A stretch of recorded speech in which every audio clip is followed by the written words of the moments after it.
And to date, no one has ever been able to catch me in a lie. Although people have lied about me many, many times. Now, what I am not going to do is I am not going to show you private videos of Mike Stone, myself, Daisy May, and Mike Stone's girlfriend sitting down at his kitchen table. I'm not going to show you those videos because of an agreement that I made with Mike to be able to take the videos but not show them for my own personal use. And I would never break an agreement with a friend. Now, as to whether or not Mike and I are friends, Daisy and I are always welcome to go over and visit Mike, announced or unannounced. We have always been welcome since the year 2016. I have videos of Mike and I actually physically chatting with each other in the yard while Mike was doing some yard work. And I have videos of Mike's personal property. He lives about 12 minutes if you walk fast away from my house. We have been in his personal house many, many times for dinners, lunches, and breakfasts. And I've met all of his girlfriend's family and friends, and we have always had a great rapport. Now, I'll tell you a few things about Mike Stone that people probably would want to know about Mike, but I won't share anything personal other than whatever Mike Stone did 40 or 50 years ago. If you tried to talk to Mike about his past, including his 80 undefeated fights in the martial arts in heavyweight division, he won't talk about it. He said, that's the past. We only concern ourselves with the future. If you try to talk about something that happened 2 years ago with Mike, that you and he and Daisy and I and his girlfriend did 2 years ago, he goes, that's the past. We talk about the future here on the Mike Stone residence property. And that's his mindset. His mindset is always about what is able to be formed in front of his life, not what happened in his past. He's a very, very spiritual person. He's very much into the concept of love and light, which you would not know unless you knew him personally. But he also has many writings. He's not only is he a successful martial artist, but he's a successful writer of poetry. He has his own book out. He's a successful speech. He gives speeches all over the world. He meets with people in corporate surroundings that you would never would you understand the people that he meets in real life. I could tell you, but then I would be, talking about things that he has done throughout his whole life. He's also, I can tell you this, he's also very, very dear friends with a very famous singer. It could be, I think it's Engelbert Humperdinck. I think that's one of his best friends throughout all his entire life. And he just spent 3 years ago, on Engelbert Humperdinck, I think, had a tour 3 years ago, and he was with Engelbert Humperdinck on that tour for a week or so and stayed with him as his personal friend, not anything to do with singing. But he's been friends with him since the 60s or 70s, since he became famous, or maybe before. If you ask Mike about any of the movies or any of the things that he did. He goes, that's the past. That's the past. If you want to learn about meditation, if you're into meditation, if you're into the science of positive thinking, of what he calls love and light, he will talk to you about something like that. But he will not talk to you about the past. The good past or the bad past. The past is the past. So the purpose, I'm going to show you, I'll show you 3 of the videos that I have, but they're private. They're set on private. See, Mike and I have an agreement. We had an agreement when we met. He knew I was a blogger, but I told him that if I make a blog, I'll not publish it publicly. And then, therefore, he trusted me enough to not publish my blogs publicly. Although I have many in the house, he has the most amazing, oh my God, the most amazing house in the Philippines that I've seen. Some of the most beautiful arrays of shells, huge clam shells, the giant clam shells. As you walk into his house, there's a beautiful mirror of him sandblasted out of the mirror, and I might be able to show you that, the entrance to his house, because you'd never know where he lived from that. But I think I could show you me walking into the entrance of his house and me in the mirror at the 21-second mark. I think I could show you that. But that would not be part of, hey, good day, B. William. Good day back at you. I could show you a picture. I could show you a screenshot of me walking into Mike's house. So the reason for this is because I want to prove that there are people on YouTube that have no friends. And what they do is they try to get other people to believe that they're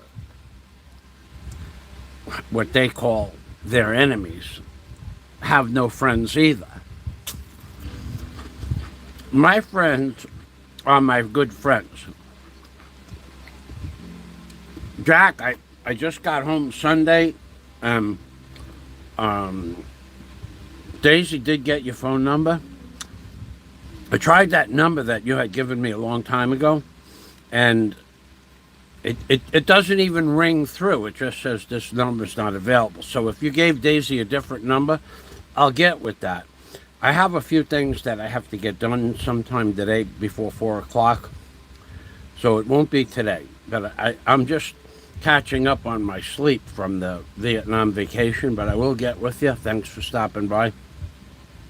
So in regards to Mike Stone, you can only meet Mike Stone by personal invitation only. He does not take in people off the street.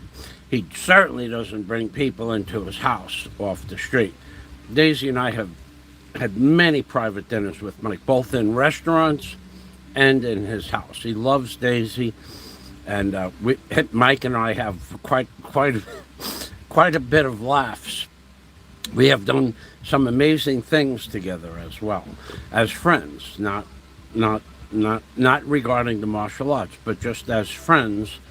We have done things together. So, for the people, for the little men out there that believe that other men don't have friends, well, if you don't have any friends, and you don't have any friends because you're little men, it's because of your negative attitude. You know how long Mike Stone would be friends with the little men of Philippines vlogging genre? Exactly 10 seconds. As soon as you started running any kind of negativity, anything at all about in general, it just dismisses you as a non-existent entity. Mike is all about positive stuff. So when I'm with Mike, we only talk about positive stuff. That's a personal insight into what Mike Stone is today. Now, Can I show you the videos of inside his house? No, I cannot, because I made an agreement with Mike, and I never break my agreements. Can I show you the entrance to his house? Probably. I might do that in a few minutes. I can show you a few videos that I have in my repertoire of videos, which I don't think you would be able to get any information from, but here are the videos on my page here. There is one Mike Stone private house, and this video was 3 minutes entering into his house. And in this video on the bottom here, right here, Mike Stone private house, is one of the most beautiful arrays of nautical shells, of ocean shells, and a beautiful picture of Mike in a mirror, a sandblasted picture. And then at the 21-second mark in this video, you'll see me standing at the entrance in the mirror. You'll see my face. This one here is one of his seminars that he calls Love and Light. This is the first part of that seminar. And I'm not going to scroll up without looking what's above it, because some of them are private, where I would not show you. Mike Stone, myself in Mike Stone's house being weighed before I did a juicing challenge with Mike. Mike Stone's property. Oh my God, he has the most amazing property. Plus, he's very much into health foods and special types of fruits and herbs. He grows all this stuff on his own property. He's very big into juicing. And when I met Mike, he was 74, 75 years old. I can't tell you how I know, but I can tell you this. If that was 5 years ago, and he was 74 years old, 5 years ago, I was 62.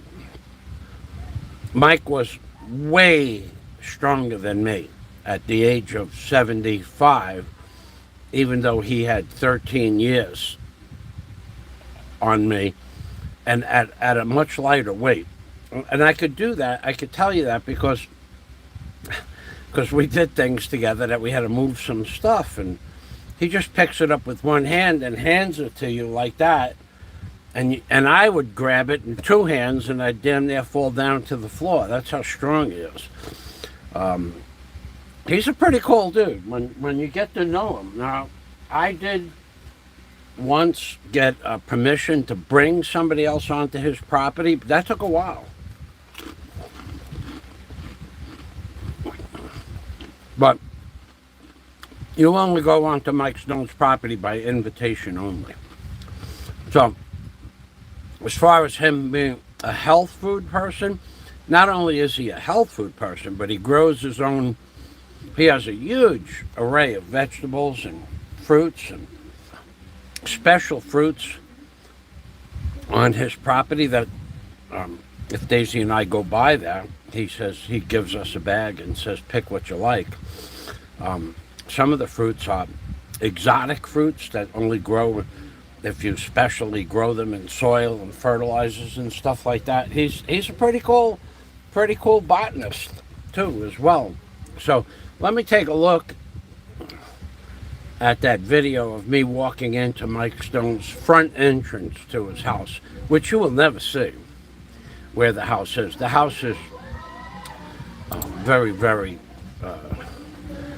out of the norm, let's say, out of the norm. Actually is from my personal. Okay, your history, Real Ricky. Somebody. No, you don't understand. You don't understand. You're not allowed to come to my channel and troll my channel. You just don't get that. Somebody remove Real Ricky permanently, thank you.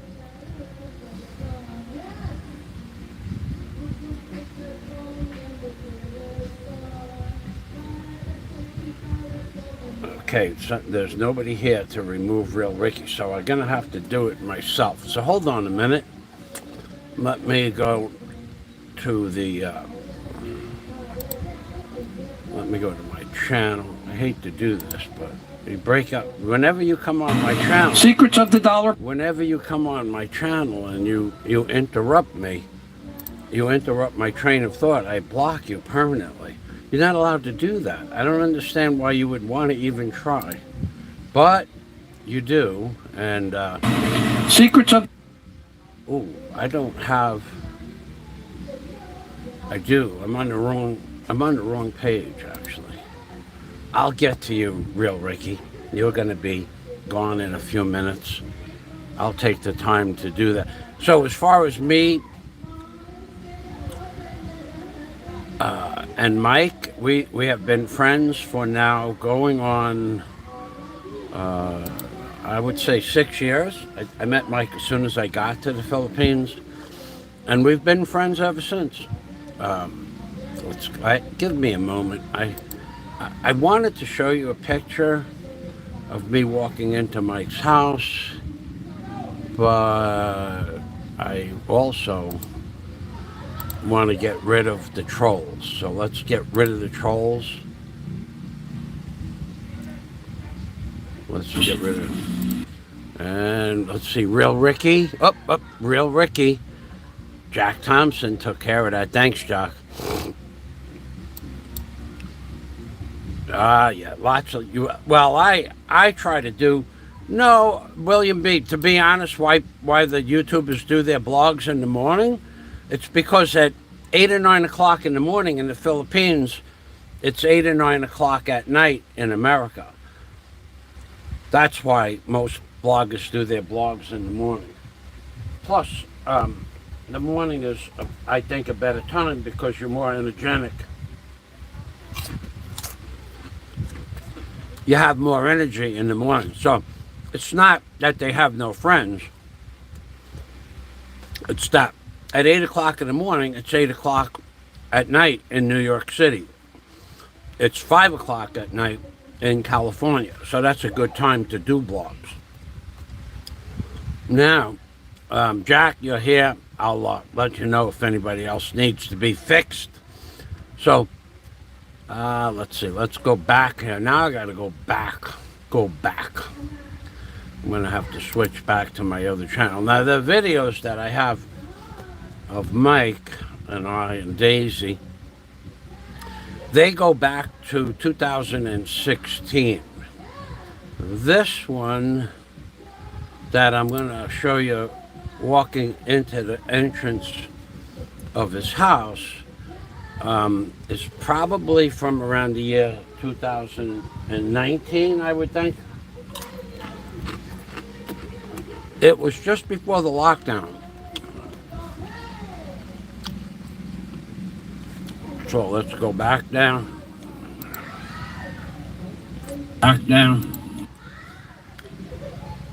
Okay, manage videos.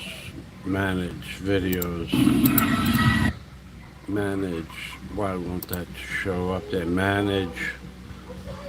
Okay, my channel. Secrets of the. You guys just don't get it that when you troll me, even just one comment, you're gonna get blocked. It's not gonna. You're not gonna come on here and get. You did break my train of thought, but you're not gonna do it like 4 or 5 times. You get blocked permanently, and that's it. I don't understand even why you'd want to do that. What you should be doing is going to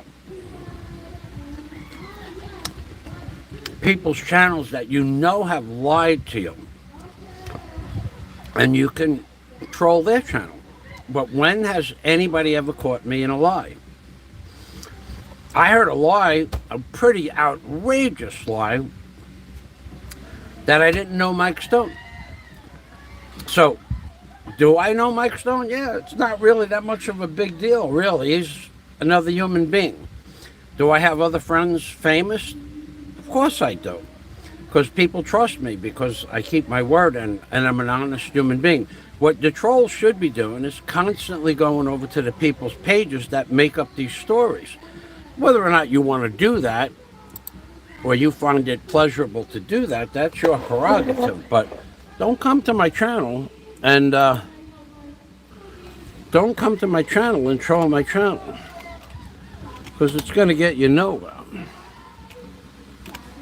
I don't even understand the mindset of trolling someone's channel.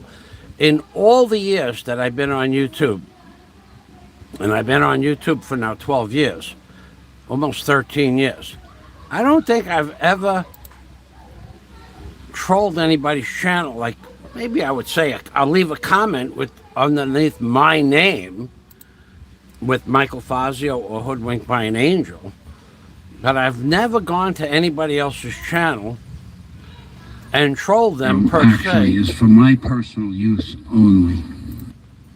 All right, so we got to go to the 21-second mark here.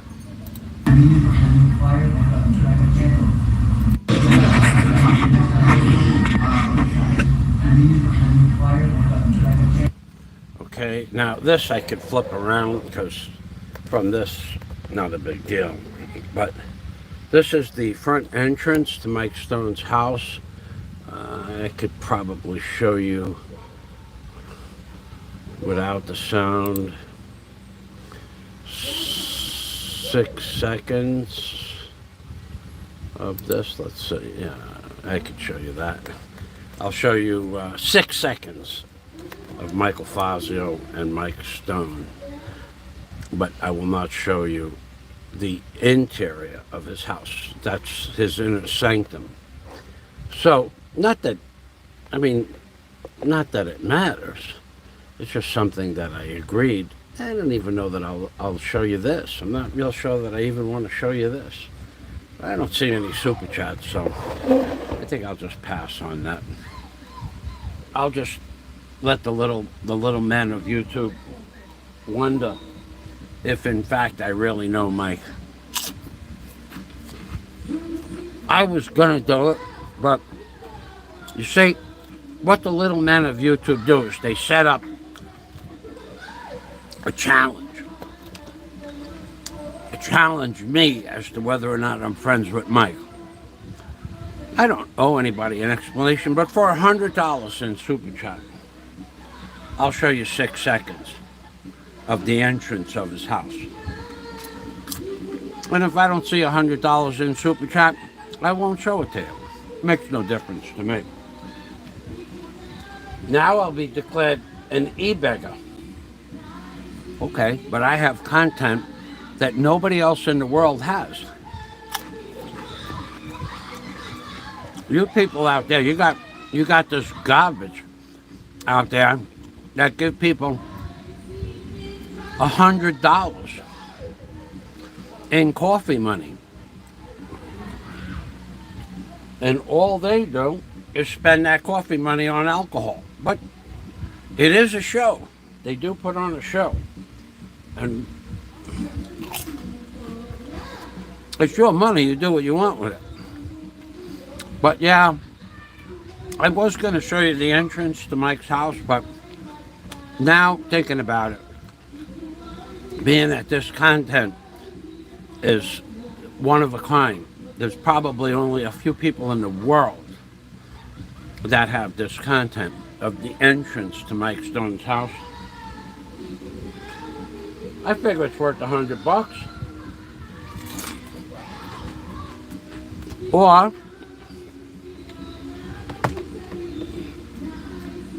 I'll take more criticism for being a liar.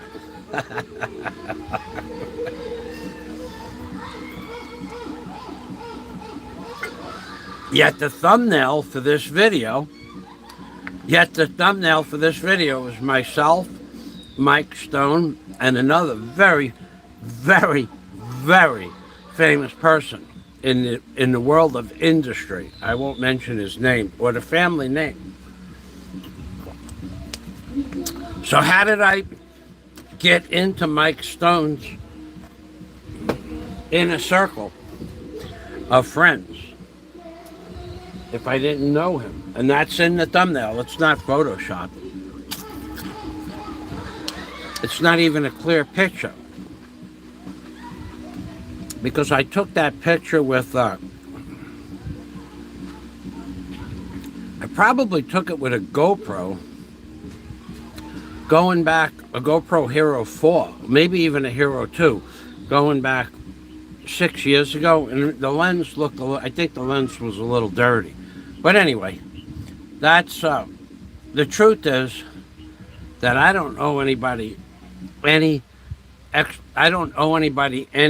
proof that I pay my taxes. You can't set goalposts. You don't control what I show the public. Hey, honey. Yeah.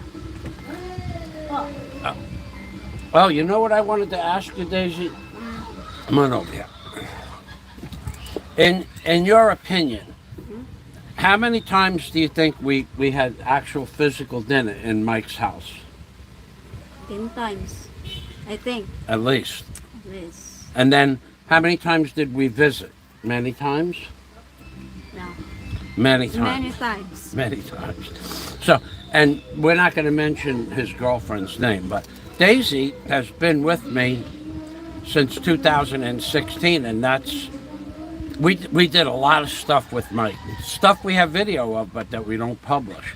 Privately, we have it. I think I sent it out to a few of my personal friends, Scott and Dennis, and they have the videos. But I trust them. They're my friends. So, but I don't owe anybody an explanation as to whether or not I pay BIR taxes, because I pay BIR taxes. I'm going to let you look like a fool to report me to the BIR. I don't owe anybody an explanation. Oh, yeah? Where are they from? Ants? Yeah. Over there? Wow. See?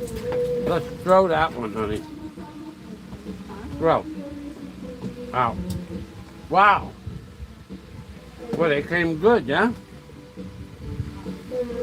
I'm having chips. Apparently, they like whatever's on the chips, yeah? So, as far as an explanation as to whether or not I have permits,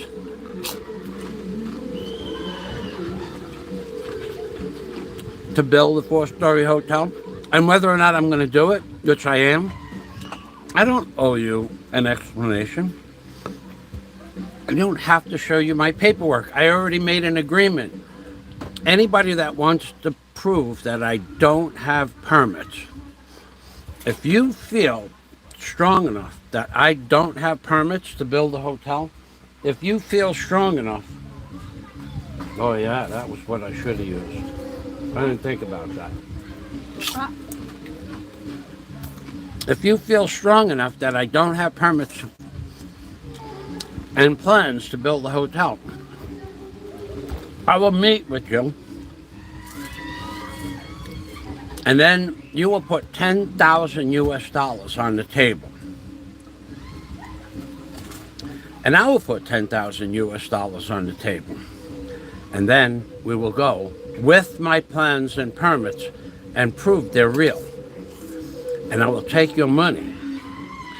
Now, that's a set of goals. That's a goalpost. You want to set goalposts that I have to prove to some unknown blogger that I have plans and permits? I want you to pay for that. And if you don't think that I have plans and permits, well, and you're sure about it, and you've been talking about it for years, well... I drink this, okay? I will not have it. You don't have anything you want. I will not have stomachache. Just drink a Mai. Because the acid in the soda gives you the stomachache, okay, honey? Yeah, I mean, if you think that you can prove that I don't have my BIR taxes in order, how about $1,000? And we go to the BIR office with my BIR tax number. And I prove to you I have paid my taxes since the very day it started, going on 2.5 years ago. How about $1,000 for the BIR taxes? How about $1,000 for whether or not I owned a Formula SR311 with twin 454s, and it was registered under my name as my boat. How about $1,000 that I owned a 2001 Cobra in 2001, $70,000 car? How about that was with payments? It came out to about $70,000. How about we bet $1,000 on the boat, the car, the taxes, the plans, the permits? That's $5,000. We do a package deal. I put it all out there. Oh, the barge, and we bet another $5,000 that I own the barge. How about that? Yeah. All right, Daisy agrees. Because you guys never owned anything. Because we have stories from the little men of YouTube. I owned a. This is a story I heard last week from a little man that blogs on YouTube. I owned a. We're not going to say the real name of the car. We're going to make up a different name. I owned a Dodge Dot, and it was a 1976, I think. No, maybe it was a 1973 Dodge Dot. The guy is telling a story, and he doesn't know what year car he owned when he got out of high school. Everybody knows their first car out of high school.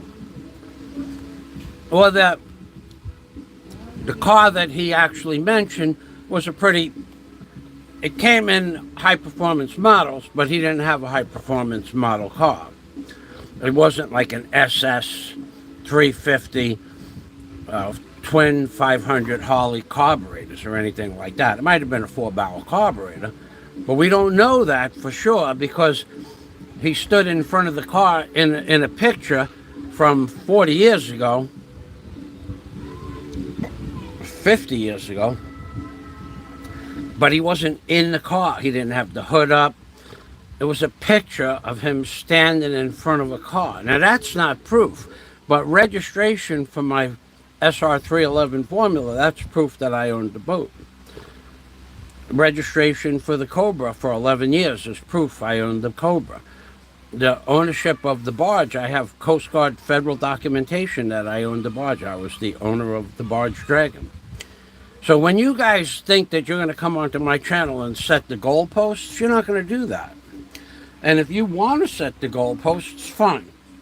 You come here with cash in your pocket, and we'll go to the agencies necessary to prove whether or not I have permits, plans, whether or not I pay my taxes, whether or not I have a rental agreement for X amount of years that you don't have no idea.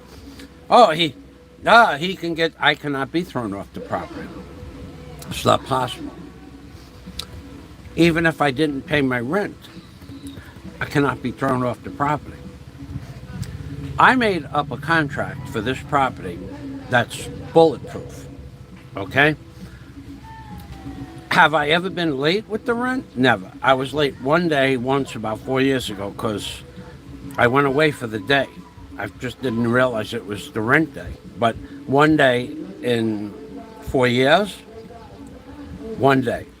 That's the only time. Normally, Daisy, what day did we pay the rent before I left for Vietnam? Before I left, all right? 4, yeah. I paid the rent on the 8th. My rent is due on the 18th. I always pay the rent early, and especially this month because it was Fiesta, so it's an important month for the family to get the rent early so they can buy the food products early. So they prepare whatever they're going to be able to prepare early. So you people don't set my goalposts. You don't set anything for me. But if you want to make big money wages, we can do that. And nobody that you listen to on YouTube that calls me a liar, that I never met Mike Stone, do you realize that most of the people that say stuff like that don't even know what they're talking about? Why can't I be friends with someone like Mike Stone? Why could I have not owned an ocean racer? Why was my house not worth over $1 million in 2006. Why was I not able to own a Cobra Mustang? Brand new out of the factory. Why? Why? Because he was not able to do that? He's never owned anything really in his entire life. Or they have never owned anything really in their entire lives. It's all stories. Go back through his videos. Oh, he has no videos. He has no pictures of his life. He has nothing but one of his most famous stories. He has a picture of him leaning up against a railing with the ship in the background. And from that picture, he tells a story how he worked on that ship, doing real man's work. Why don't we see a picture in the ship, like my pictures, of all kinds of different construction, walking steel, working on tugboats, working on cranes, working on barges? Why don't we see a real picture of him in the hold of the ship doing work? Because it never happened. It simply never happened. It's fictitious.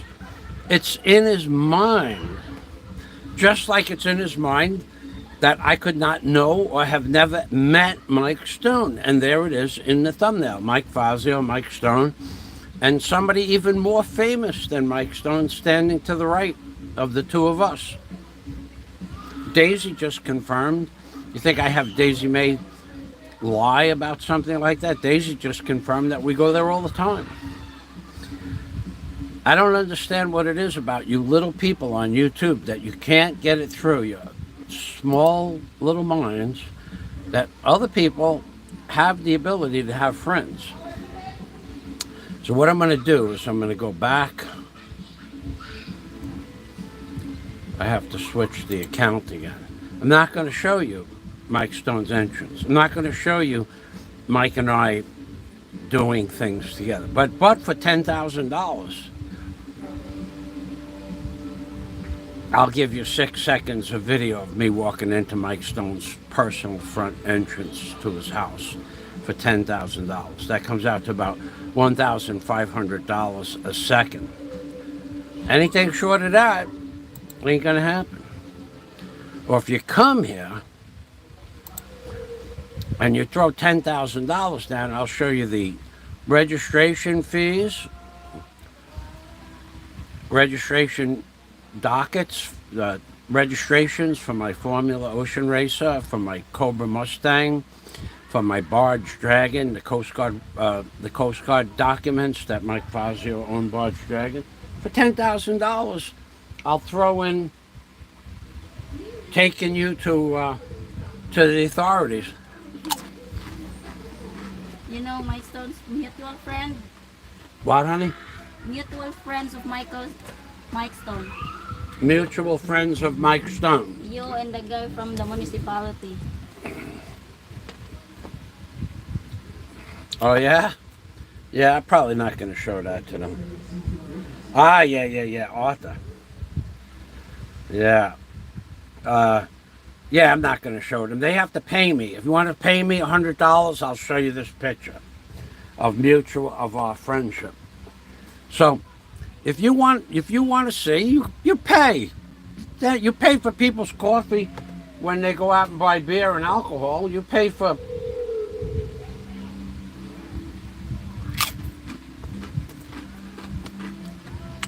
You guys bought somebody a motorcycle.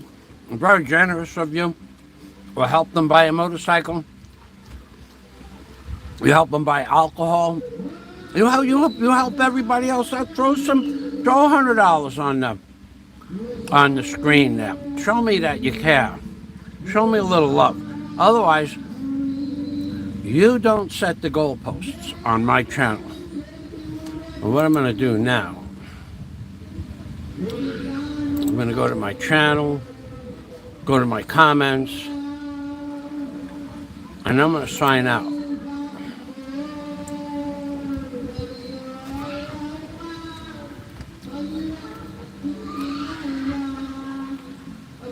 Yeah. Jack Jack is on fire today, baby.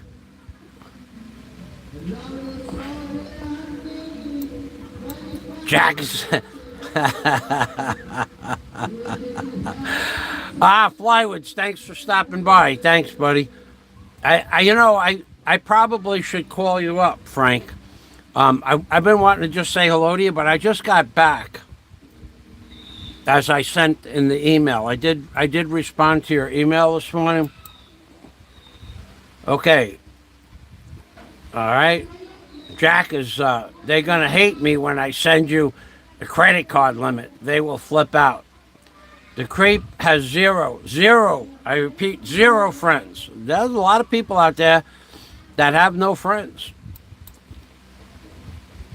Oh, yeah, that's true, Jack. That's true. So, being that I don't see... Oh, you know what, Jack, I could send you... If you're interested, I'll send you the videos I sent Scott and Dennis of Mike, of Daisy and I, and Mike and his girlfriend. Just give me a yes or no, and I'll send those out to you. I'll just forward them to you. Matter of fact, I am such a trusted member of the community. No one has ever been able to prove me to be a liar. No one has ever been able to prove me to be. I am such a trusted member of the community that one of the most famous bloggers in the YouTube genre, the great, and I quote, great Aloe de Winter, and I are going to meet with each other, and I will be the first person in the history of the YouTube genre that Aloe de Winter will reveal his real identity to. And I will never reveal that identity, even if I don't see Aloe for 10 years. Even if somehow somebody could drive a wedge between the great Aloe de Winter and myself, I would never reveal who he is, because if I make an agreement with Aloe to not show his face, maybe I won't even take a picture of him. If he asks me not to, I won't. But I will never reveal who he is. I will never reveal anything personal about Aloe. You hear other people slipping with small pieces of Aloe's personal identity information. You'll never hear me slip. I know many, many things about Aloe. Many things about Aloe that I just don't repeat. And I'm going to tell you why. Aloe de Winter, even though we were not friends for a long time. He trolled me hard. And I just laughed it off. I just told him to go F yourself. You're not gonna get under my skin. And he dropped his trolling of me. Years later, 6 months ago, he decided that he wanted to help me with legal matters. Aloe is this... I'm going to tell you something. I tell people all the time how smart Aloe de Winter is. Before I go to my lawyer, or the lawyer, because he's not my lawyer. He's hired to do a job. So before I go to the lawyer, Aloe tells me what's going to happen, what can happen, and what should happen if the lawyer is looking out for me. And every time the advice that Aloe gives me, that the lawyer should be advising me in that direction, every time Aloe is right about what the lawyer's response is going to be to my questions. Every time.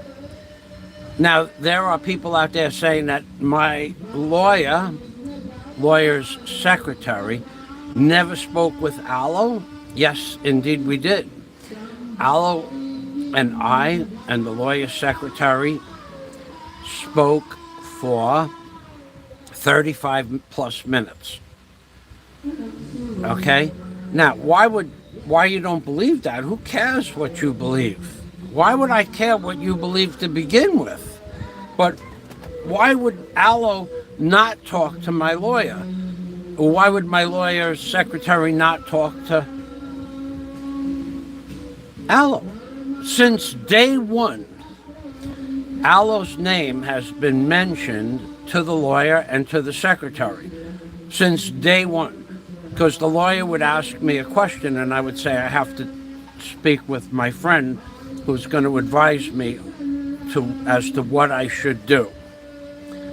And the lawyer says, okay, and I walk away from the lawyer and I go to another part of his property and I call up Allo and I ask Allo, what is your advice? Every single time, and I mean 100% of the time, that Allo has advised me in any legal matter, I have taken his advice and he has been right. He's not a lawyer, but he's as smart as any lawyer I ever met. What he does for a living, I have no idea. I would never ask him. If he doesn't want to share that information with me, I would never ask him for the information. But he's as smart as certainly my lawyer and my lawyer's secretary. How, I don't know, but he is.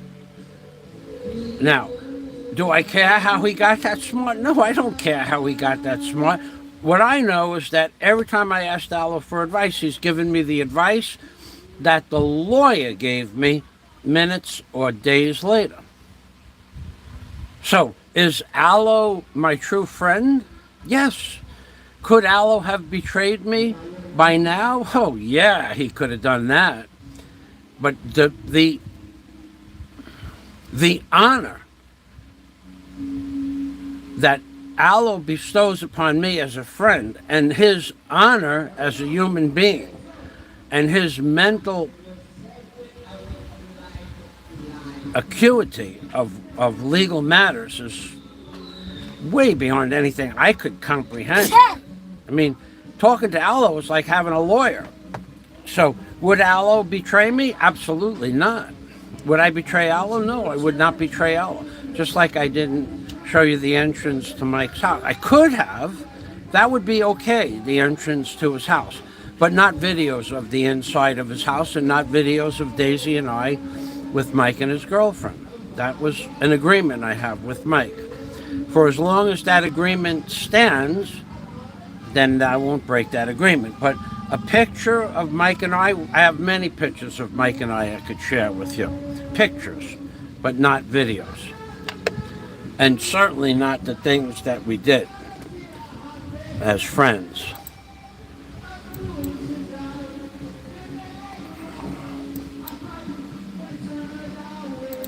That's right. My photos are legit, says Jack. It's everything that I'm still doing. Jack is another person who is a real person in real life. And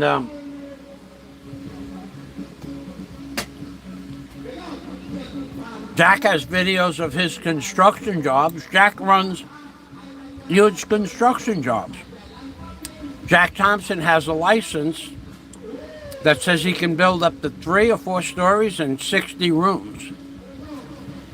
As a contractor, he can be the contractor on a job. And I could be wrong. That could be a little bit less.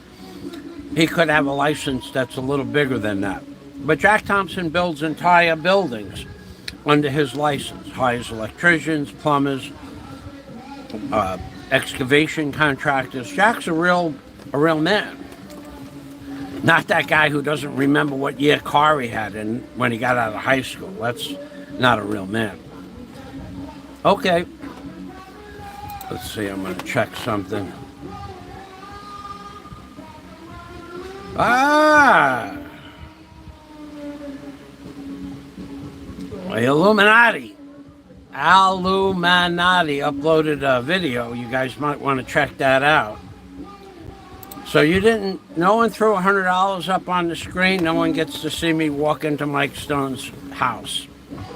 See how simple that is? But you guys will give people money for alcohol or money for some other obnoxious thing that happens on YouTube, but you don't want to give me money Because why? Because those obnoxious people talk crap about me. None of it's true.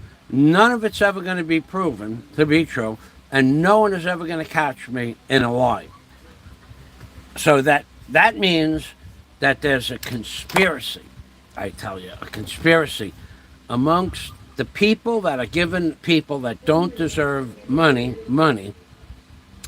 And the conspiracy on one sector, S-E-C-T-O-R, sector of YouTube, is a conspiracy of basically alcoholics, okay, and people of a lower mindset, let's call it that. And then there is another conspiracy on YouTube of another type of sector of YouTube community that you people don't even know exist. That you people don't even know exist. And that is the Himmler effect. It's called the double shaky. Now, if you don't know who Himmler was, let me give you a lesson on Adolf Hitler's autobiographer, Himmler, I think his name was. I think Himmler did that.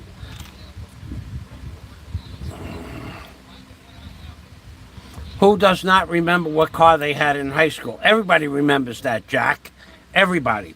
In high school, my first car was a 1970 Triumph GT6 Plus. That was what I had as a junior in high school. As a senior in high school, I had a 1971 GTX 440 six-pack with a six-barrel carburetor, 500-barrel carburetors. It was called a six-pack. It was three Harley 500 carburetor barrels, three double 500 Harley barrels. It was called a 440 six-pack. It had a 410 Dana rear, and it had Dana axles, which made it even more valuable. And it had a 3-speed slapstick with a 9-inch torque converter. It had 400 horse from the factory. I ran J tires on the back at National Speedway and turned 12 flat with street spark plugs in the car. And I did not know how to shift. I remember everything about. And then the next car was a 1973 1973 Camaro. Because I sold the GTX because if you remember, in 1973-74, gas was about, 50 cents a gallon. And then we had the gas crisis in 1975 or 75, I think we had the gas crisis, and gas went up to $1 a gallon. So I sold the car. I never got a ticket with the car. I used to go 100 miles. The car had a top speed because it had a 411 Dana rear and Dana axles. The axles had nothing to do with the top speed. The 411 Dana rear controlled the top speed of the car. The car had a top speed of 113 miles an hour at the track. Couldn't get it to go faster than that. You felt like the engine was going to blow up. But that car had so much power that you could get the front of the car to bounce up off the street, even with that big motor in the front end. So I remember every detail about my first 2 or 3 cars. The next car was a Chevy Camaro SS Super Sport. That's what it was, an SS Super Sport. A 350 SS Super Sport with the spoiler in the back. I have pictures of all of this stuff sitting in front of my house. The other guy that says that I never owned a boat or a barge or never owned a Cobra, he has a picture of him standing in front of a car, and you believe him, but you don't believe me. I should up the ante to $200 to show you the entrance of Mike Stone's house. So let's go back to the Himmler effect. There are the people that are on YouTube that are basically degenerate alcoholics that give money to people that drink alcohol and go in and out of bars. And then there are the people that I will call the Himmler effect. And Himmler wrote a book about Hitler and the parties that happened at that time. That car is worth $100,000 in the condition I sold it, DNC. I saw one, it wasn't even a GTX 6-pack. I saw a guy convert a Plymouth Satellite. He took out the 318 that was in the Plymouth Satellite about 2 years ago on YouTube. He bought a junker, a white Plymouth Satellite. It's on YouTube. He bought a white junk Plymouth Satellite that had no body rot, so to speak of. He dropped a 440 cubic inch engine into the chassis. He did not put a 3-speed slapstick in it. It was a 4-speed that he put in. So this is all aftermarket stuff. He took the engine out, took the wheels off. He did a 100% prime and paint job on the whole car, inside out, gutted the car, and put back the original, as close to the original gut as possible. It had a tweed. Mine had a tweed gut. It was a gray, brown, black tweed inside the vinyl surrounding. And he sold that car with a refurbished 440, not a new one. It was a refurbished 440. They took a blown 440 block, and they repaired the block and put it in the car. And he showed you the whole thing. And they did a proper welding job on the block, and machined it back down. But he sold that car for $75,000 2 years ago. So my car, in its original condition, had I put it in a garage, which I would have never done, of course, would be worth over $100,000. But yeah, I remember all the details about my car because I did all the. One thing I remember about that 446 pack, even though it had 400 horse engine, the radiator was about 4 inches thick. And it was super wide and super high. It never overheated one time. Never. Not in traffic. You're talking about a 400 cubic inch engine, 400 horsepower engine sitting in traffic for an hour, and it never overheated. Never had a problem with that car. It was a beautiful car. But I had to sell it when gas went up to $1 a gallon. I couldn't afford the gas anymore. It only got, running it normal traffic around the neighborhood or on the highway, it got 6.5 miles to the gallon. Running it my way, punching it out every 20 or 30 minutes, I got 3.5 to 4 gallons per mile on that car. I went over 100 miles an hour 1,000 times in 2 years. I used to punch that car out every time I had a chance. And I brought it to National Speedway. I had no idea anything about racing cars. I was a mechanic, but there's a way to shift it. A guy named Donnie owned a 350, the 350 Nova. Donnie owned. It was one of the fastest cars in Queens. And he was out there. He was from Howard Beach also. He owned a gas station on Course Bay Boulevard. And Donnie knew me because I bought the car. Who did I buy the car from? What was his name? It was a fella that lived right behind my mom's house. I bought the car from that man. When he had his first child, his wife Catherine made him sell the car. I grew up with Catherine. I didn't grow up with him. And Donnie knew the car, and I turned like 15 seconds at the track the first time for the quarter mile. And Donnie got in the car with me. He goes, "This car will turn 12 flat at the track." He goes, "This will do 12 flat if you know how to shift it." And he showed me how to power brake it and power shift it. And I turned I think it was like just under 12.1 at the track, without still not knowing how to shift it, with street tires, J street tires and standard plugs. That was a cool car. It had 3 Harley 500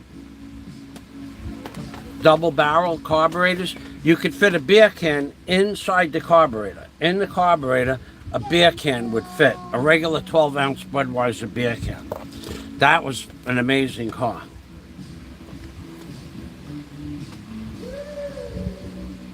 The Pontiac Granville with the 455. That Pontiac had that big engine. You're right about that. I don't know much about it, but I remember the Pontiacs had the big engine. 1,000 cubic foot quad jet and a turbo 400 transmission. I wish I still had the motor.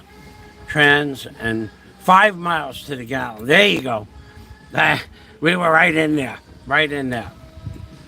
1,100 cubic feet a minute. Yeah, those were real muscle cars. And the other guy that said I never owned a boat or a car or a house or a barge, he stood in front of a car and didn't remember the year of his car. You and I remember the horsepower, the cubic feet per minute, the transmission, the rear, the axles, the this, that, the other thing.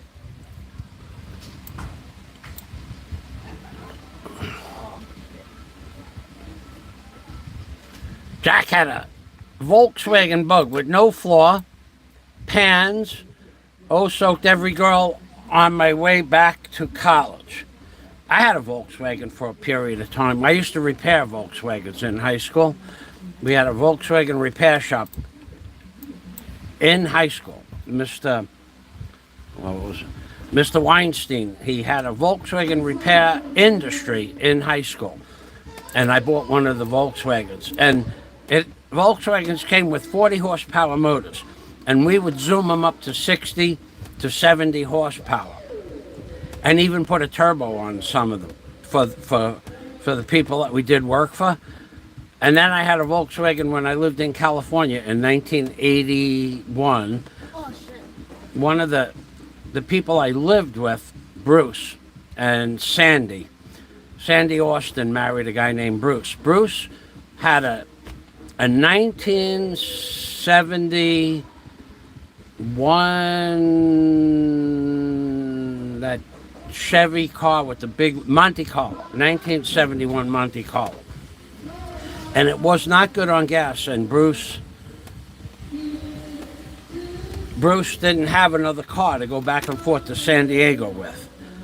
So Bruce had asked me. He knew I was a mechanic because Sandy's brother Tom and I were friends. So I said, I didn't have a car when I lived in San Diego the first month I was there. So Bruce said to me, if you fix my Volkswagen, I'll give you the Monte Carlo, and I'll take the Volkswagen back and forth to San Diego. And the Monte Carlo had AC in it, and I had been familiar with that car because I took a trip to Florida in a 73 Monte Carlo. And I took the Volkswagen engine out. It was basically the Volkswagen engine split right in half. The crankcase split in half, and I put a new seal on it, put new plugs in it, cleaned. I had the carburetor boiled out, and I changed the transmission and rear end fluid, put air in the tires. Took about a week, and car ran like a champ. And Bruce took the Volkswagen and gave me the Monte Carlo, which was nice because I had a ride then back and forth to wherever I wanted to go. And he, I had a license. He said, you go anywhere you want. So I had one of those too. But I did have a Volkswagen for a short time. Next car was a 1980 Chevy Monza with a 4-cylinder 150. We used to call those the Zitmobiles, Z-I-T mobiles. I did have a Zitmobile too. While you're talking about a Zitmobile, I had a 1980 Chevy Monza. I had a Dodge Dart. And what I sold the Dodge Dart for was $10,000 US. What I paid $25 for the Dodge Dart, and I sold it for $10,000 about 3 months later. I traded it to a guy that had $10,000 worth of deck and dock building equipment, including a Wiss Transit, 6 pieces of T50 rope steel, the actual air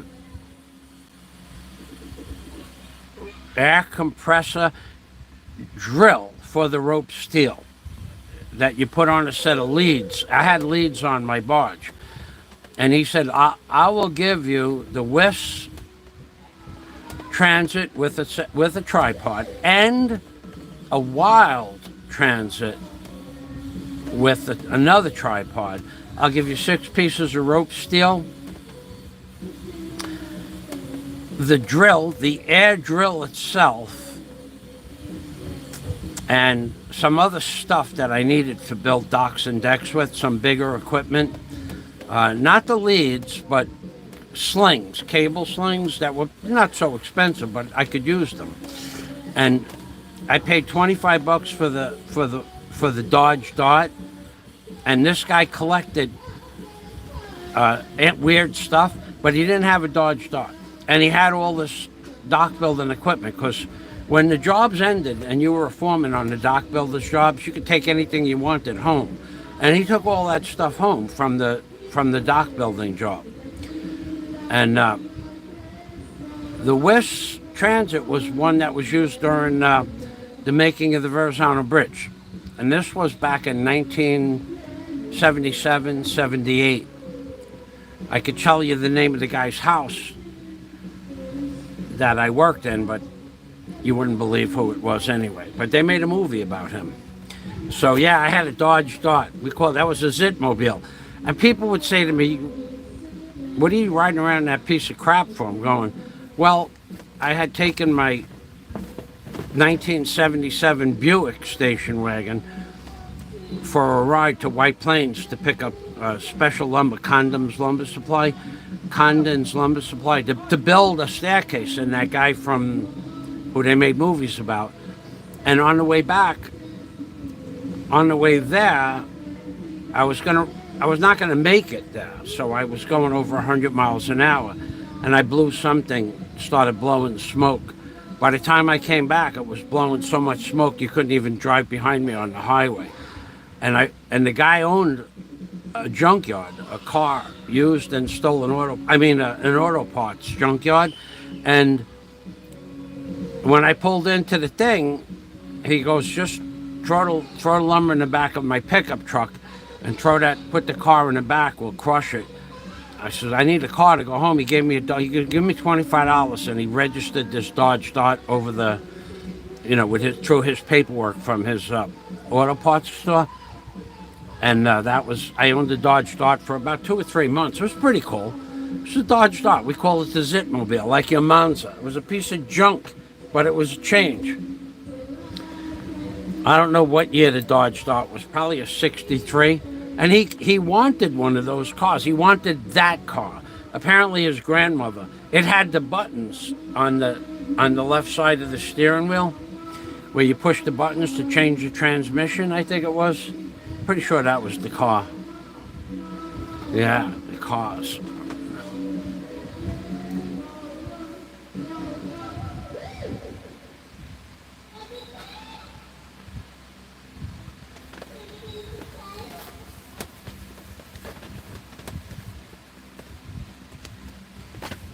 My girl. She's an amazing girl, Daisy Mae. She did so much stuff for me while I was gone. She took care of the bills, took care of buying foods, taking care of whatever else that I had to take care of while I was here. She's an amazing girl, Daisy Mae. She won't be here forever, though. She won't be here forever. Well, she might be here forever. Who knows? Forever is a long time, right? But we are working on something.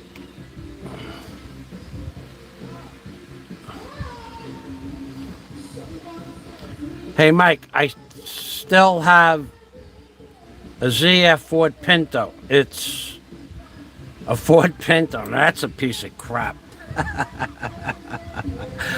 That's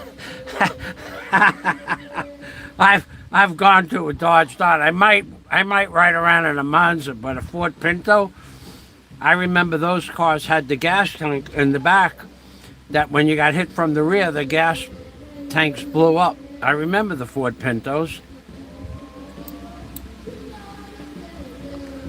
Yeah. Otherwise known as the Ford Fireball. Okay. I said that. Just as I said that, you put that up on the screen. I remember those. The Ford Pintos, the Pintos and the Gremlins. If the Gremlins were hit on the passenger side behind the rear door, they blew up. If the Pintos were hit from the back, they blew up. Not every time, but they had a propensity to blow up. I remember that. The Ford Pinto. What a piece of garbage that was, Jack. Now it's a collectible, but the Ford Pinto, that was a true piece of garbage. At least the Dodge Dart is a collectible. A pretty cool car, actually. But the Pinto would be a cool car to have now, of course, for the gas.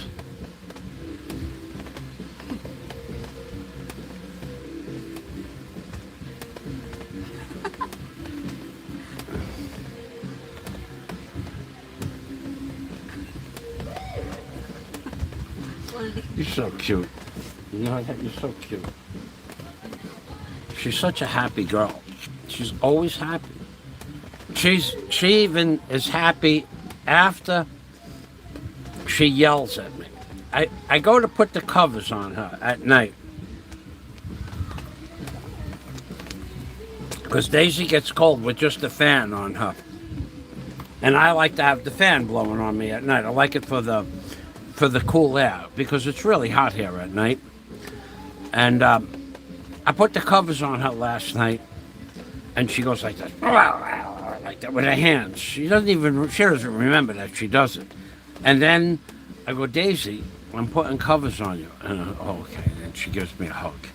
She's like funny like that. But when you wake Daisy up in the middle of the night or in the morning, you should wake her up and then back away 3 or 4 feet. Because her hands start going like that. And she's a little grumpy in the morning, a little grumpy. After that, you're not going to hear any more grumping or whining out of her for the rest of no matter what's planned for the rest of the day. She just moves right along with it. Let's see.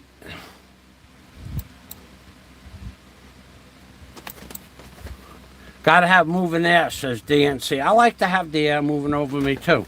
I don't know. I always liked having it. Even in the wintertime, I like to have air moving over me.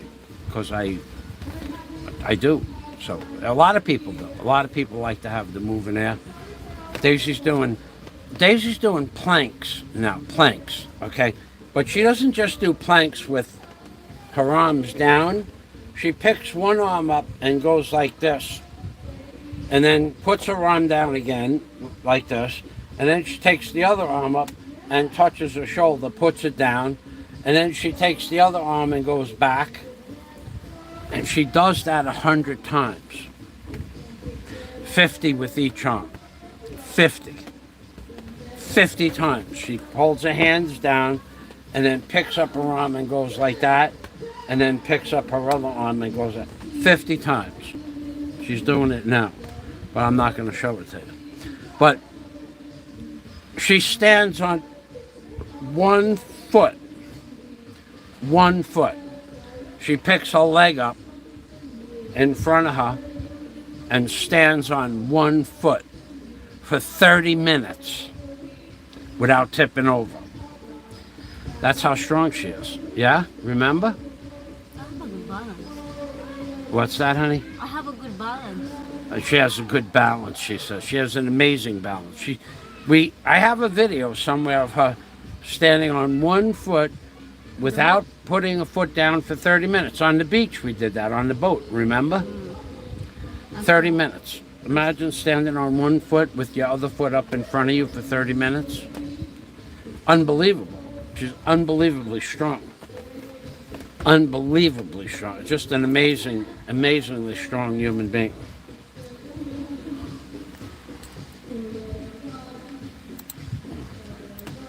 So she does these exercises, and then last night you did Zumba, yeah? Yeah. They have a free Zumba class at the Bellevue Hotel, Not Bellevue.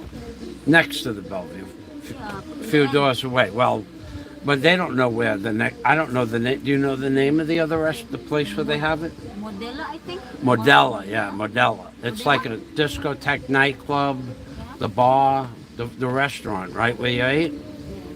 Yeah, Modella. Modella has they put a little shopping mall, and yeah, Yeah.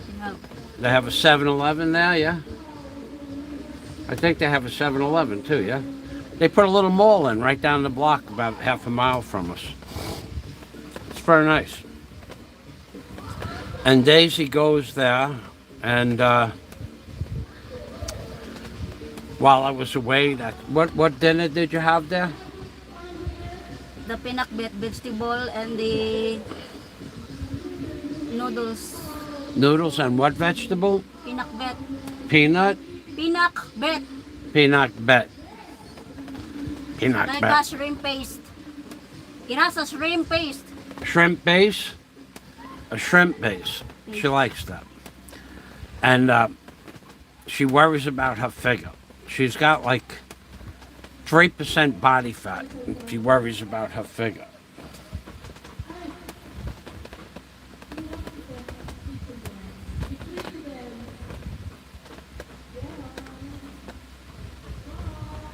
It's an amazing amount of exercise she does. And then, of course, last year, 2 years ago, Daisy came in the most energetic Zumba dancer in Bohol.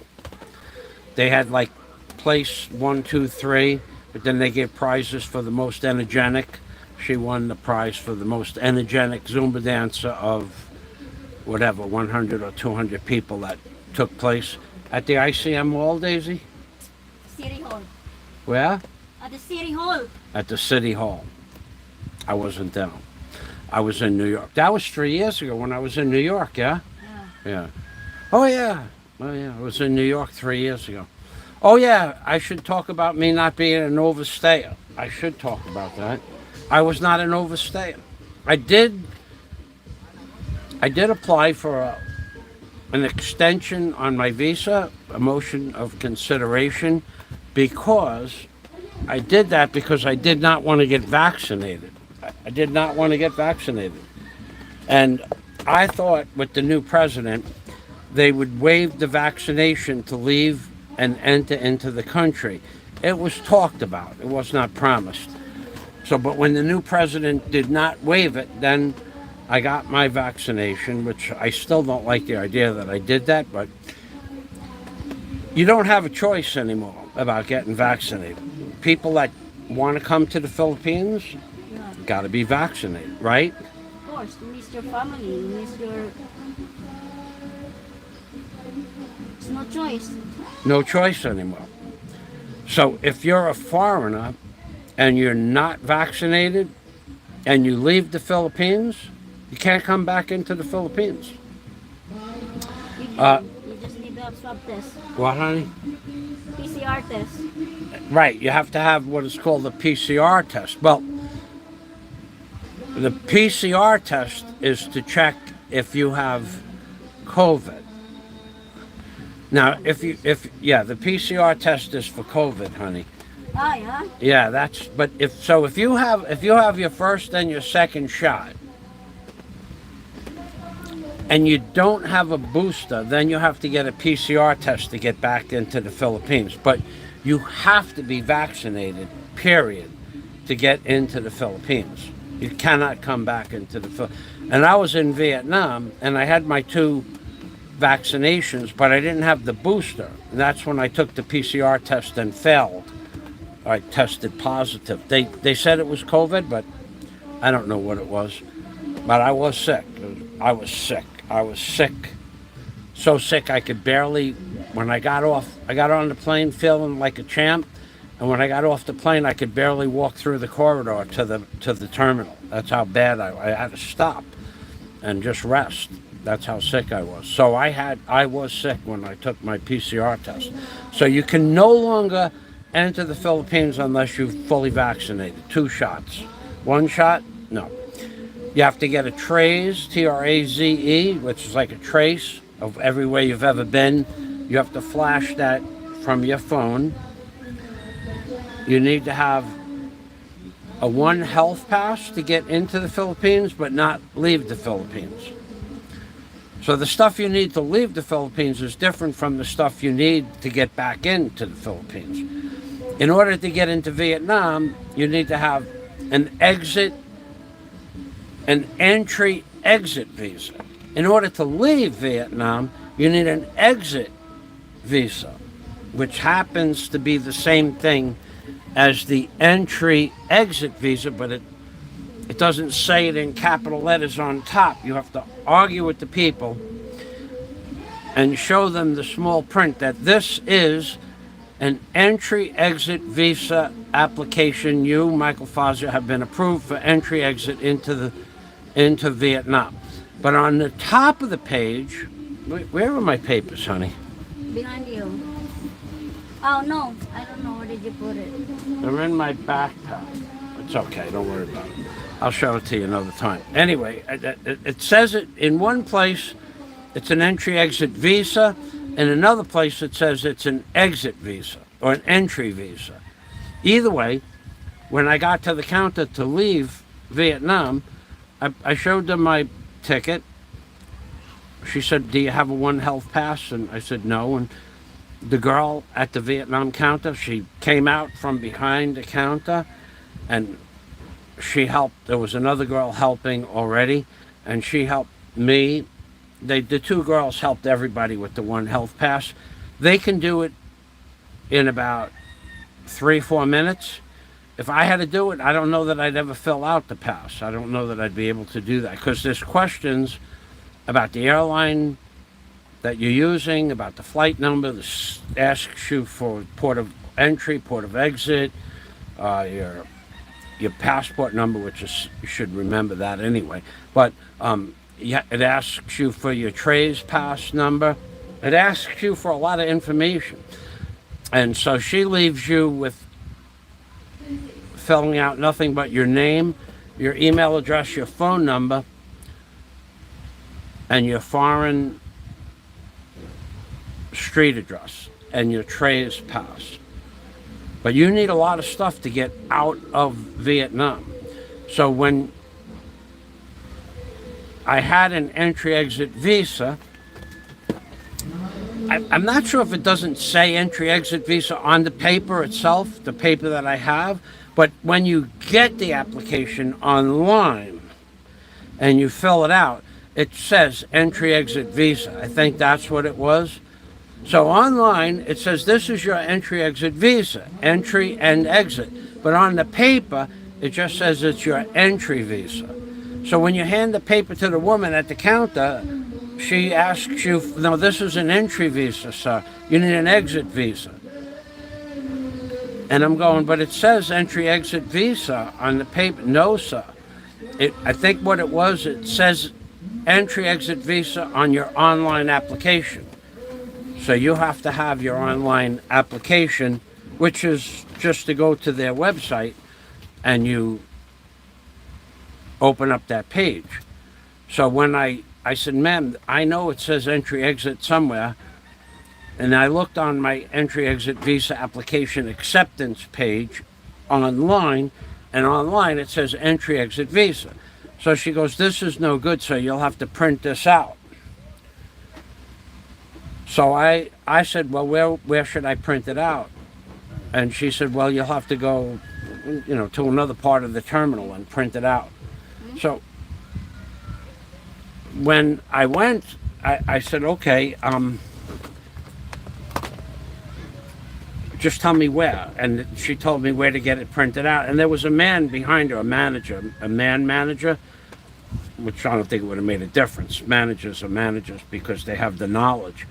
He said to me, "Sir, can I see that?" And he took my phone and he looked at it and expanded it and he showed it to the girl. He says, "This is entry-exit visa." He's okay. stamp his paperwork. And she did. It wasn't, she just didn't know. They don't know what every day they do this, but there are so many different people from so many different countries and so many different rules. You know, we think, well, we're Americans.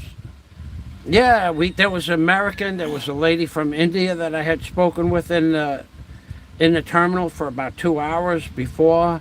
Her and I were looking at my videos from New York and Florida. She was pretty cool. There was people from the Muslim countries the men were talking to me. The women, they kind of just kept to themselves. There were people from every different country. So they might have 12, 13, 14 different countries, and they have different rules from every country. You might be from Pakistan and not be able to get into the Philippines without a special piece of paper. There's so many rules. I can only tell you what the rules are for Americans. But for every country, it's different. And every piece of electronic digital information page, that one said entry exit visa, but the physical paper that printed out did not say entry exit visa on it. I think. I don't remember. Let's go back to the comments. Bouncing Brown Balls. You gotta like that name. Gotta like that name. I got married to a 13A to avoid getting the jab. That's one way to do it. That was one way to do it. Why Vietnam over Thailand or Singapore? I've been asked that question. I think this is the second time, and I'll explain it to you. I grew up during the Vietnam era at the end of the Vietnam conflict. I always wanted to know a little bit more about Vietnam. And when Daisy and I were looking for places to go several months ago, Vietnam happened to be monetarily, for ticket-wise, about 20% less than to go to Malaysia. But in Malaysia, there wasn't anything I wanted to see. I'm not much into, I lived in New York City, I lived near Miami. I'm not much into big city life. I've been to every famous restaurant, bar, museum, and nightclub in New York. So after that, it's all downhill as far as I'm concerned. But in Vietnam, they had the Vietnam War Weapons Museum. I wanted to see that. I also wanted to see the country of Vietnam. I did not know that Ho Chi Minh City, that used to be a jungle, is now a city. And it's 10 miles of city and nothing but city.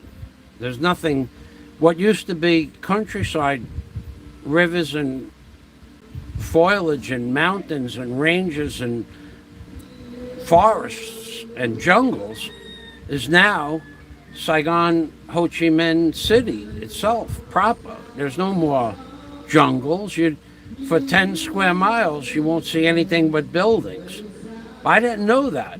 I just thought that you go to Ho Chi Minh International Airport and you take a bus for a couple of minutes and you're in a jungle. No, it's not like that. It's hours away to the jungle.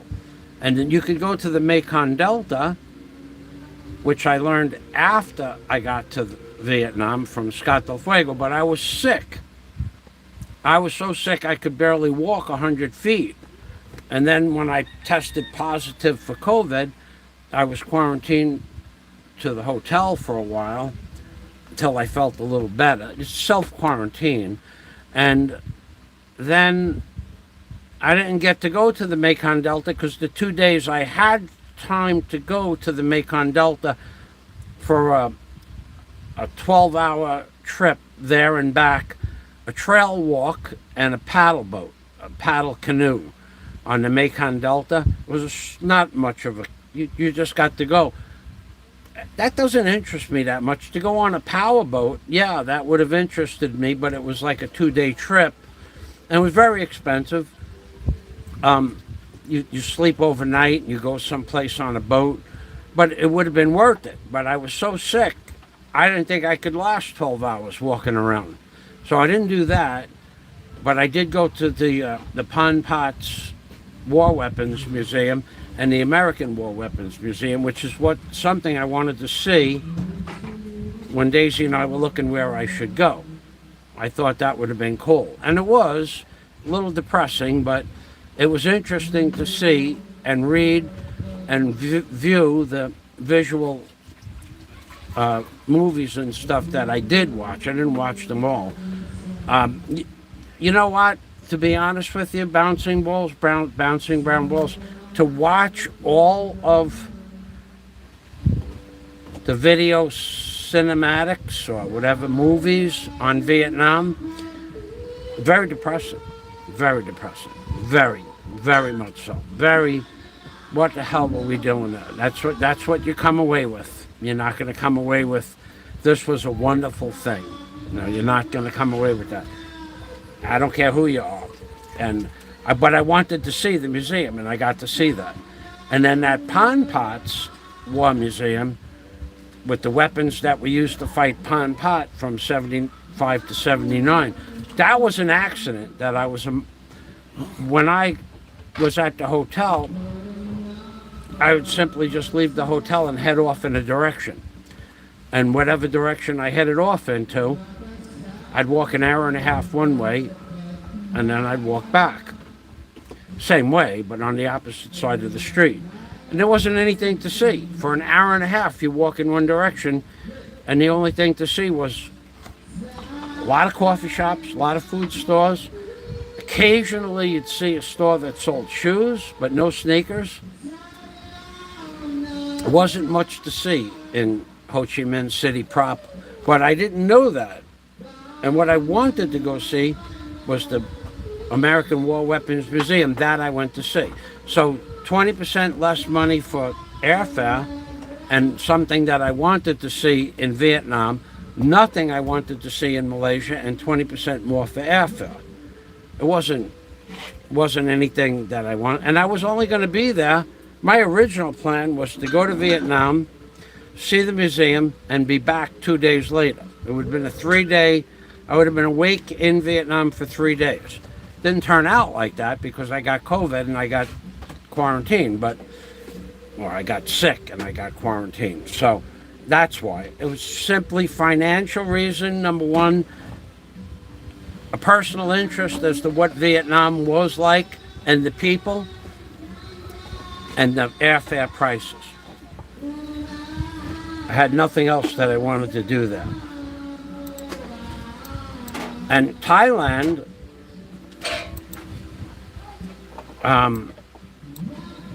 Thailand never interested me to go to Thailand, and just wasn't. There's nothing in Thailand that I would want to do. I've watched bloggers from Thailand walk through the malls. That doesn't interest me at all.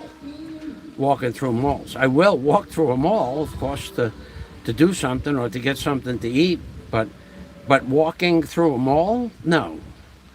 Or walking up and down the street, city and malls. Now, there are beaches there, but there was nothing else besides a beach that I might want to do in Thailand.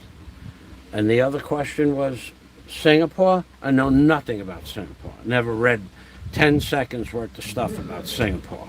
Never.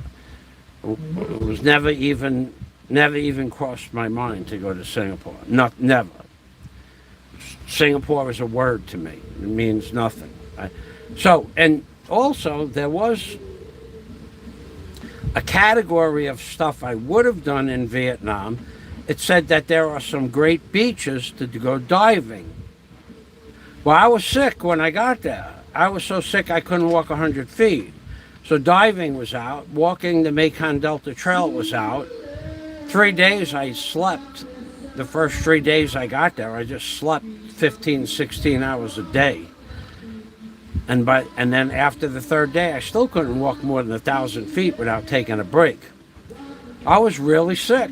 Really, really super sick. And I went to the pharmacy to get medicine for what I wanted. I knew I had a prescription for antibiotics in case I got sick, I had coamoxiclave, which is a general antibiotic, and clindamycin, which is for infection. Okay, I had a legal operating prescription because in case I got stuck in Vietnam, I had the doctor make me out a prescription for, and all pharmacists know Latin.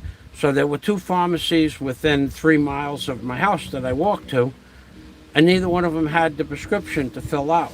So by the time the 3rd day came around, I was feeling better, but I went to the pharmacy to get the prescription filled, but they didn't. One pharmacy had no coamox. Neither pharmacy had any coamoxiclave at all, not in 300, 400, 500, or 600 milligrams. No amoxiclave.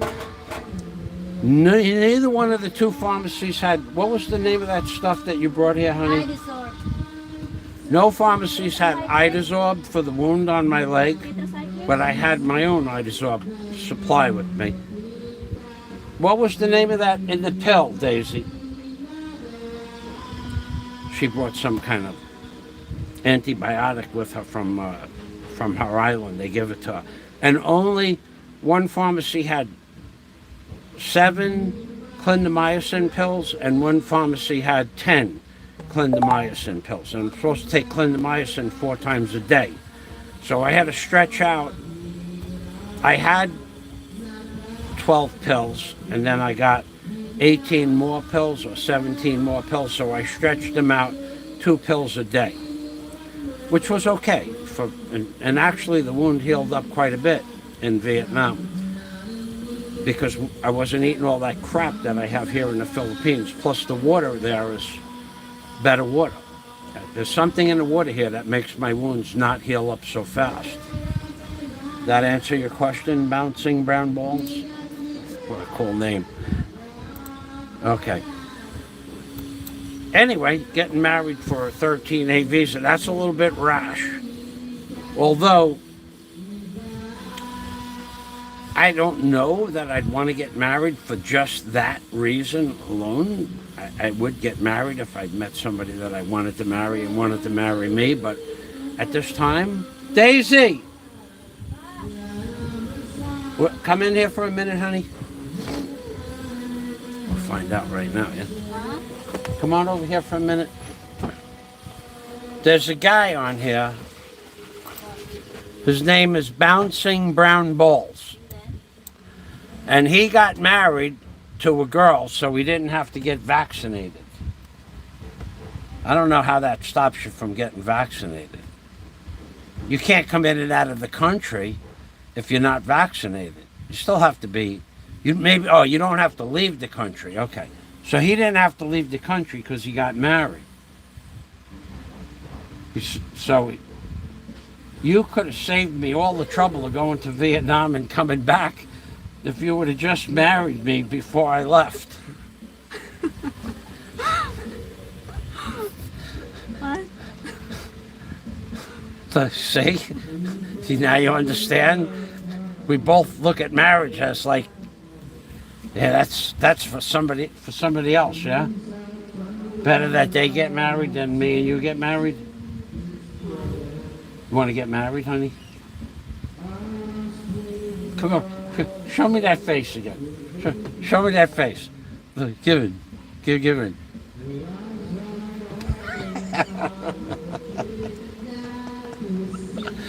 We don't talk about stuff like that. Because right now we've only been with each other for 6 years now, yeah? 6 years. We don't do the gakus, no hugs, no kisses, and none of that other stuff, none of that other crazy stuff. She sleeps on that side of the bed, I sleep on this side of the bed, and in between we have a little thing, cardboard, made out of cardboard. We put it between us at night, so we don't even touch each other at night. We're saving that in case we do get married. But one day, if we get married, for the first year, only the gakus, the hugs. The second year, we're going to kiss a little bit. Not so much because I don't like kissing. Daisy does not like kissing either. Neither one of us like the kissing part. But the third year, after we get past the first 2 years of marriage, the third year, but not until then. Right until then, we're going to save. Some energy. Shit. I don't. It's the truth. No gakus, no haluk, no kisses, no hugs, at all now.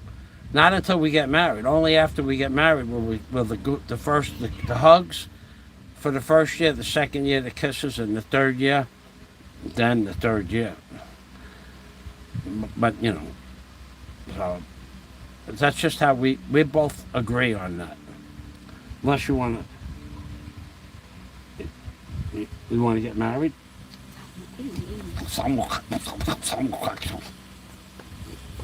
We don't talk about shit like that. That's crazy stuff.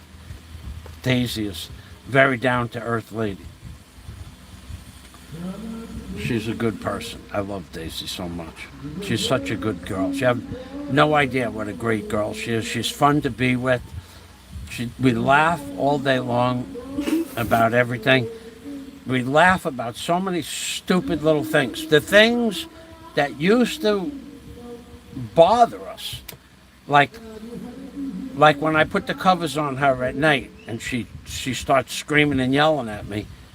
I go, honey, I'm putting the covers on you. She gives me the hug. But only when I'm putting the covers on her at night, she gives me the hug. Other than that, no hugs, no gakus, no Georgia. None of that shit, no. But what else did we laugh about the other day? Hmm? Oh my God. Oh, that was one of the funniest things ever. I won't talk about that. You were the one.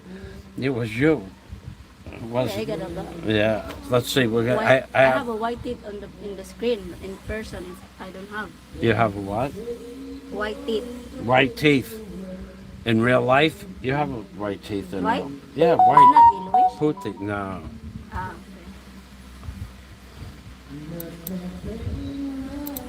Yes, not leave the Philippines. The look on her face was priceless. It was. We don't talk about that stuff because we talked about it years ago about getting married. I'm of the opinion that if you want to marry somebody in the Philippines, knock yourself out. But if you want to, you could all. But marriage is such a long-term thing. It's like you can't change your mind here. And if you do, it costs you a lot of money. I'm of the opinion if you really love somebody and you want to start a family, to have a baby first. And then live with the person and the baby for a year or so. And then, if you still love them, you get married. If not, you could either stay together in the same house or she could go back and live with her family with the baby. We talked about that. If there was, but we cannot have a baby because we're not, no Georgia, no Haluk, no Gakus. We cannot have a baby. So it's a one of those sticky situations. Not sticky physically sticky, but So, but I'm of the opinion if you wanted to have a baby with somebody, have the baby.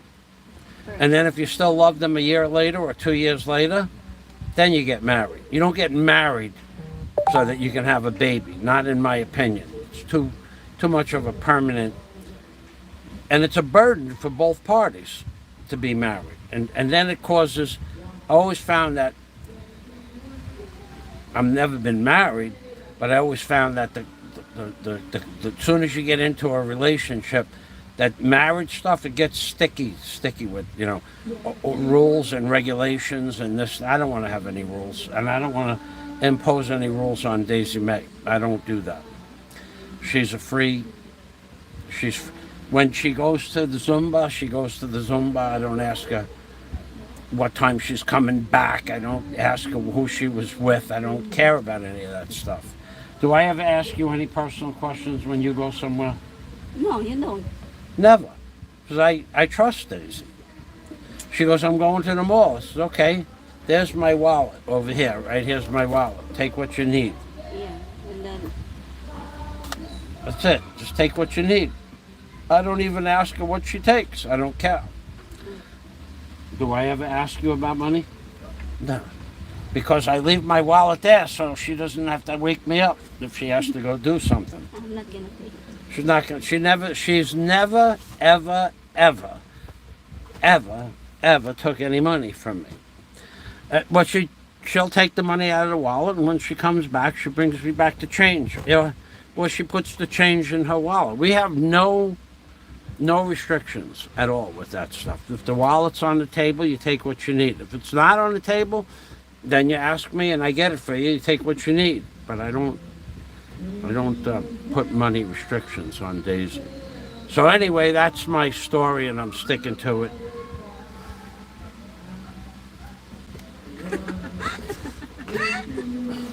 My girl. She's my girl. She's always going to be my girl. Even if she's not my girl, she'll be my girl forever. She's just that much of a sweetheart.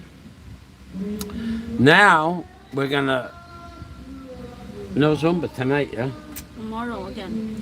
Monday, Wednesday, and Friday only. Monday, Wednesday, and Friday. Maybe tomorrow I'll go and make a video with you.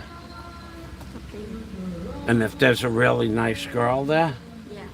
for when you leave, you introduce me to her. Yeah. That'll be good. Is there any nice girls there for me? Daghan, many. Many? Yeah. You give me a good recommendation? She'll give me a good recommendation. If she doesn't give me a good recommendation, I'll introduce myself. Yeah, it's a deal. How many girls are there? Many. Single? I don't know. Think so. From this area here? Most Tourist. tourists? Yeah, we could have Other country. other countries. Now, I want a beautiful local girl. Yeah, local. Local, yeah?